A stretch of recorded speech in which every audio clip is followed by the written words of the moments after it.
Eh bien, tout commencement, il y a un fin. Eh bien, oui, c'est pour nous carrer pour l'année prochaine. Ma remercier Espace Créole avec comité conférence là qui te bat nous opportunité ça pour nous partager l'amour avec nous. Et moi je crois que nous avons besoin de l'amour dans le monde ça. C'est l'amour qui a élevé nous dans un niveau côté que toute bagaille nous a quitté au derrière. Pour finir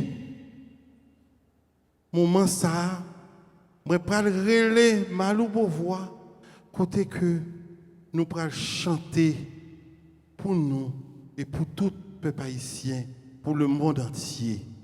Rassemblement. Faut que nous rassembler. Malou Beauvoir.